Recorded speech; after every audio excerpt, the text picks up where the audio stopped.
నిజామాబాద్ జిల్లా కోటగిరి మండల కేంద్రంలోని అంబేద్కర్ చౌరస్తాలో అభయహస్తం ఫౌండేషన్ ఆధ్వర్యంలో చలివేంద్రం ఏర్పాటు చేసిన మాజీ సర్పంచ్ గంగారాంను అభినందిస్తూ ఈ సందర్భంగా కొందరు పెద్దలు మాట్లాడుతూ వేసవికాలంలో బస్టాండ్లో ప్రయాణికులు త్రాగునీటి కోసం ఇబ్బందులు పడుతూ ఉంటారని, అలాంటి ఇబ్బందులు కలగకుండా ప్రజల దాహాన్ని తీర్చేందుకు చల్లని త్రాగునీరు, మజ్జిగ అందిస్తున్నందుకు స్థానిక ప్రజలు గంగారాంకి ఈ సందర్భంగా ధన్యవాదాలు తెలియజేశారు.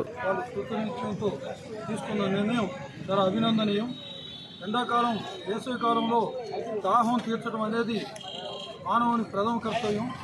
అదేవిధంగా ఈ బస్టాండ్లో ఈ చలివేంద్ర కేంద్రాన్ని ఏర్పాటు చేసి అభయహస్తాన్ని అనే పేరు ఏదైతే ఉందో దాన్ని సార్థకం చేసుకునే విధంగా ఒక మంచినీళ్ళ చలివేంద్ర కేంద్రమే కాకుండా వివిధ రకాలైనటువంటి సేవాభావంతో సేవా కార్యక్రమాలు ఏర్పాటు చేయడానికి వారి కుమారుడు మధు కూడా ముందుకొచ్చినందుకు వారికి మా కోటగిరి మండల ప్రజలందరి తరఫున ధన్యవాదాలు.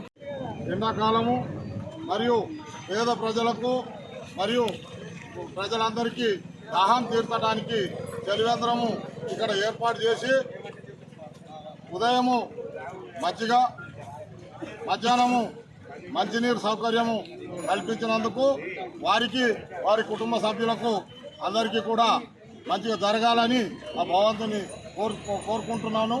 ఇటువంటి కార్యక్రమం చేయడము చాలా సంతోషకరము. ఏదైతే మనం ఫౌండేషన్ తరఫున ఈ ప్రోగ్రామ్ స్టార్ట్ చేశామో ఇది బస్ స్టాండ్లో పెట్టాము. ఎందుకంటే అన్ని విలేజ్ల నుండి బస్ స్టాండ్కి వస్తారు, వాళ్ళకి చక్కగా వాటర్ దొరకవు.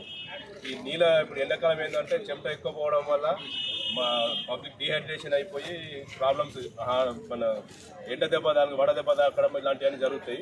ఇలాంటివన్నీ ఏం జరగకుండా వాళ్ళకు సేఫ్గా ఉండాలని చెప్పేసి ఈ ప్రోగ్రామ్ మేము స్టార్ట్ చేసినాము. ఇక్కడ ఈ వాటర్ తాగడం వల్ల వాళ్ళు కూడా సురక్షితంగా ఉంటారు, సేఫ్గా ఉంటారు. ఇది ఇంతే, ఎండలు అయిపోయేదాకా ఇది కంటిన్యూ చేస్తాం ఇది ఇక్కడ ప్రోగ్రామ్.